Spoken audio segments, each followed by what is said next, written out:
Talking of time, 3 more minutes. that story, by the way, that I read earlier is from my book, which excuse me, pardon,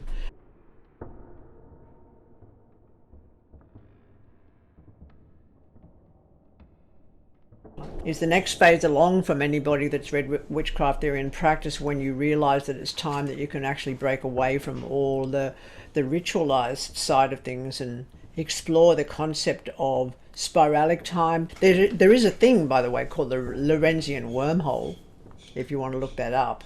So it's mentioned in the story that Snow knows how to conjure this Lorenzian wormhole in consciousness. So many of my books go back and forwards in supposed time, which of course it isn't. It's just all the memories. Some will unfold, and these are from multiverses. They're not just from a single concept, because what is story except the ability to tap into one of these threads or one of these webs, if you like, that's going to lead us down some journey hole, some story hole into. None of it's unreal. And one of the things I first learned was that if you can think it, if you can conceive it, or if you can conceptualize it, then it exists somewhere under some circumstances we just don't know enough as a species to do with concepts of consciousness. And we will go a little further with this when we get into today. I'm not necessarily going to cover anything to do with gematria, which is a way of understanding Kabbalah through the mathematics or the fractals associated with Kabbalah. But I will bring just a little bit in to hopefully whet your appetite to send you down some other fucking rabbit hole besides the one that I could be bothered going down. What we've sort of done is to lay a track for you. I don't think it's necessary for any of you to go through what we necessarily had to go through, which is all the studies of Golden Dawn, all the studies associated with Indigenous people on a worldwide level, all the studies possible to do with even orthodox concepts or constructs of magic, which can be really annoying because they're so biased in the bigotry of a colonialist and Intlenga attitude.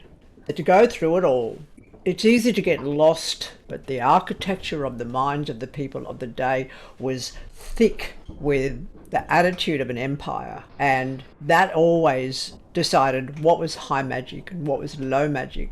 High magic was considered to be Kabbalah in the style of the Golden Dawn, Rosicrucian orders, all of the different orders associated with the Middle Ages that were very twistedly caught up and braided into religion, because the entirety of religion was, particularly, I'm talking Christianity, absolutely cruel, absolutely ironclad, vicious, controlling, non-bending, non-swerving, dogmatic autocracy.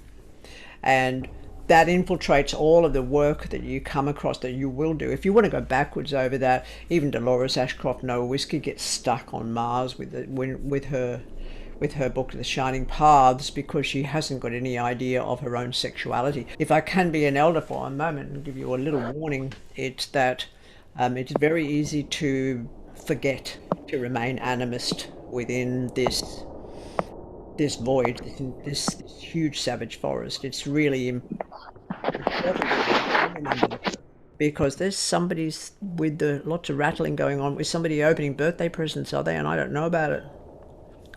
No? Okay, so I'm just going to give a slight hint of gematria. Ultimately, what they did with their work, we're talking voluminous numbers of grimoires, he burnt them.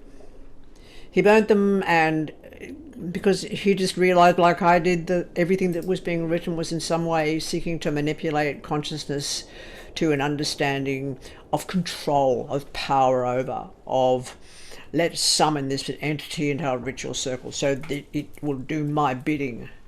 And ultimately, I think that The most liberating understanding of all of this is that Aleister Crowley, whose mother called him the Great Beast, he died in an old people's home. So all of this summoning into a ritual circle with the tetragrammaton sigils all around it and the triangle of invocation, all of that is put out as pompous, arrogant, condescending. It never went into a forest and hunted a fucking stag in his life. So he was a mountain climber, but he was also an extreme womanizer. And this was an attitude of the day that had human zoos in Europe, because it was the whole era of so-called exploration, which wasn't, from about the 18th century onwards, was one of conquer.